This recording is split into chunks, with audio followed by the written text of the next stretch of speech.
Please listen carefully. Hello, universe, and welcome to the Optimist Daily Update. I'm Kristy Jansen. And I'm Summers McKay. And we're part of the team behind the Optimist Daily, making solutions the news. We bring you reader-funded solutions news every day in order to change the tenor of news media, social media, and the direction of your day to help make it one focused on solutions. 7 days a week, we publish positive news stories written by award-winning journalists and delivered online to your inbox and through our social channels. And also, we are sharing these solutions in a commute-worthy, walk-worthy, home office-worthy, throw a tantrum about your vacuum-worthy podcast. Today is Tuesday, the 23rd of February, 2021. Hello, Kristy. How are you? I'm fine, and I think you can throw tantrums about anything that really matters to you. It's fine. That's totally acceptable in the world we live in today. Yes, I think that we should find a solution for how to throw a good tantrum. No, so I am referencing that this morning I was not my best self. I couldn't find the vacuum attachments for my vacuum. And I like to tidy up before my parents come and vacuum the couch. They're not really animal fans. They like Cleo, but they don't, they're not really pet fur fans.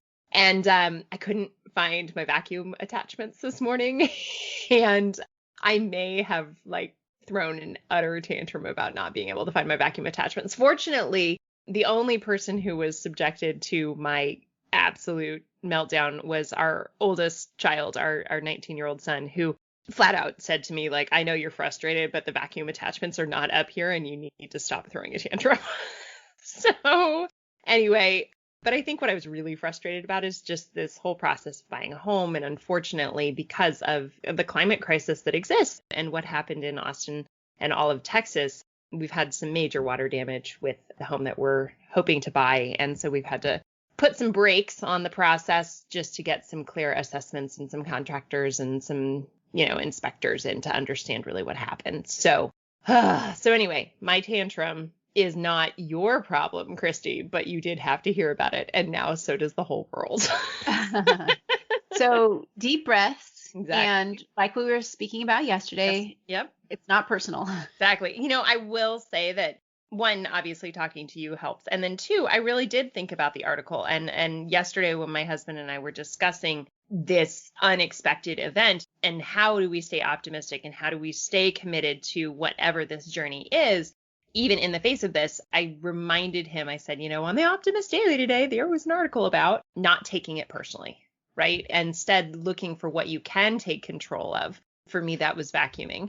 And where can you find control and where can you find optimism and recognizing that these things that happen in our lives are not personal. They are instead just events. So speaking of personal, how is the zoo house, Kristy? It's good. And I've gotten into a new rhythm here. It's been wonderful having the little kids around. We started watching a new series on Netflix all together last night, which was fun. It's been a delight. It's been a delightful experience. And I'm excited to next Monday, a week from yesterday, rejoin my larger group of friends and family for some period of time. And that'll be a fun little break in that oasis of human kindness that I that I call my extended family and friends. So that'll be really nice. But in the meantime, I think the stories we have today are about halting harm and regeneration. So that is where I want to focus my attention today. Why don't you start the conversation? Let's do it. So the headline that I've chosen for today's conversation is Indonesia provides a roadmap for halting deforestation. Now, deforestation is one of our biggest environmental crises in the world. There's, sort of the butterfly effect of deforestation that has just unbelievable detrimental effects to our climate, to ecology, to biodiversity. So it's really a problem. Deforestation has happened largely because of farming, and whether that be farming for the resources or, for example, palm oil, or for, farming cattle, land clearing. This notion of aggressive deforestation is something that must be taken on. So a country that serves as a case study for turning around deforestation is, in fact, Indonesia. Like many Southeast Asian countries, palm oil is really to blame for this. And it's, produced by a small number of very large companies. Some of them are Cargill, IOI Group, and Wilmer International. So there was a moratorium on using new lands for palm oil, but it was relatively difficult to enforce. And what ended up happening is that Indonesian activists used satellite imagery and a system provided by the Global Forest Watch to boost this monitoring. Once the online platform became really publicly available and all of these companies were sort of called to task to honor the moratorium on additional lands, the companies themselves actually got involved. So Wilmer's CEO, whose name I will not butcher, took the lead among private businesses and forged an agreement with other major producers to stop pursuing new palm oil production and turn to alternatives instead. So I love that the activists brought the information and made it transparent and clear. And the companies, the private companies and industries recognized that they needed to also step into the game and make a different choice and really protect this. So palm oil is, something that we need to find alternatives to palm oil and palm oil production. I think certainly in Brazil, the cattle industry could take a note from Indonesia. And it's great to see that combination of policy, activism, and private enterprise all coming together to solve a problem. I like this. And it does that. It's a case study that offers a pathway for other areas in the world, like Brazil. Perhaps activists there using these kinds of surveillance tools and public shaming could turn the tide down there in terms of clear cutting. Or ending the use of clear cutting for cattle. Exactly. Because the forests are so valuable for so many different reasons. I mean, the biodiversity, but also just the carbon sequestration and oxygen, and just having healthy ecosystems even to support the human populations that are living in those areas. So I think this is a great story to highlight. And it kind of ties into my story, which I wanted to highlight, which is on the other side of the world in a very different kind of setting, but it reminds me of it in that it's all about regreening, if it's not reforesting. But the headline reads, rival Dutch cities create tile removing competition to expand green space in their cities. And this is actually going to the Netherlands. It highlights an age-old rivalry, which is between Rotterdam and Amsterdam. And these two cities are I think two of the bigger cities in Netherlands, probably the biggest cities, and they're the main rivals. So there's a competition going on right now, which I love that they've put it into a competition because it also brings out aspects of play and it's making it almost a game. But what the competition is about replacing tiles in the cities with green. So in the Netherlands, it's really common to see apartment buildings, offices, homes surrounded by tile on the streets and the courtyards. This is the pavement, basically. It's the courtyards are tile paved. They're paved tiles. Right. And partly probably because of the old world charm and the fact that these are ancient cities as far as, they're hundreds and hundreds of years old. They've used tiles as opposed to just poured concrete. But nevertheless, it's tiled over dirt that is not able to grow anything, right? Right. So these tiles they may be charming, but they're not necessarily beautiful. And it's just hard space, hard scrabble. And they don't do anything to help the environment. And in an effort to green these cities, the two cities came up with this competition to see who could remove the most tiles and replace them with plants and trees. So it's this fun head-to-head tile popping competition.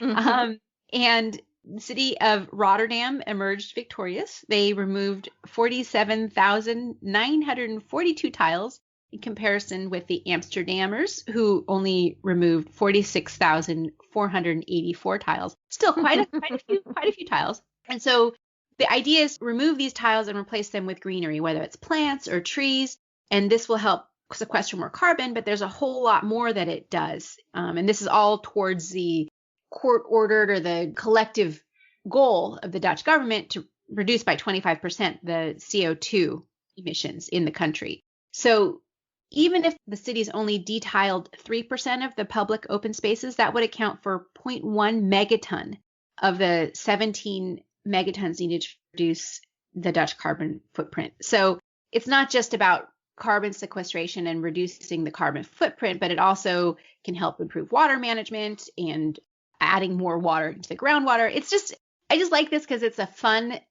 solution. Yeah. That also involves the citizenry. It's about educating the public and invites citizens to get involved to help make the cities more green.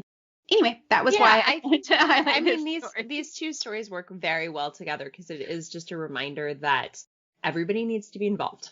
There is a collaboration that is required for us to chart better paths for our future, for our world, for our cities, whether it's collaboration with citizens competing in a fun way. It's sort of like the ice bucket challenge of tiles, Sure. right?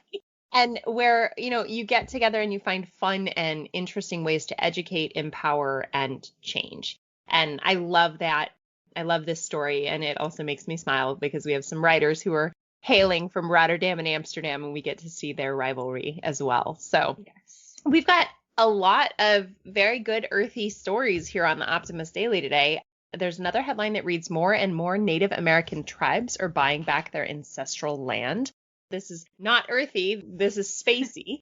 A 29-year-old cancer survivor to become the youngest American to go to space. There are 12 creative ways to reduce your food waste at home. I think I am going to share that with everyone in my family because I am the queen of eating day-old salad and pretending it's not gross, but it is.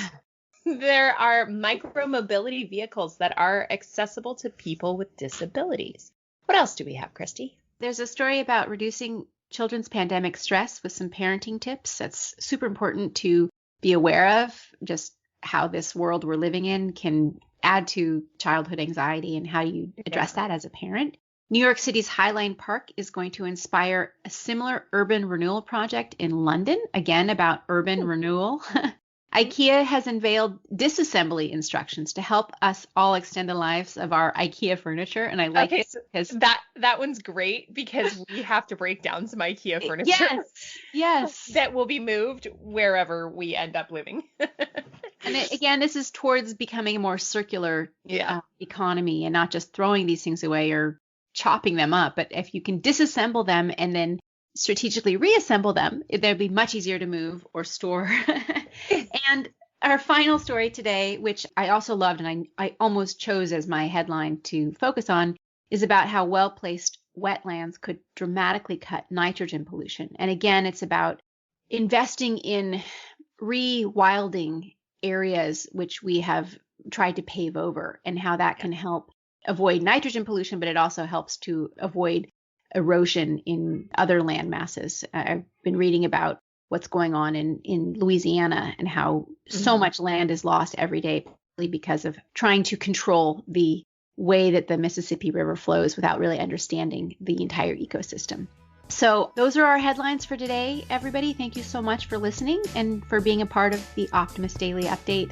We promise to continue to share these positive solution-based stories with ideas on how you can participate in the changing world and help ensure it is changed for the good. We promise to keep covering current events with accuracy, legitimate sources, and offering you the information needed most to help chart new paths for all of us.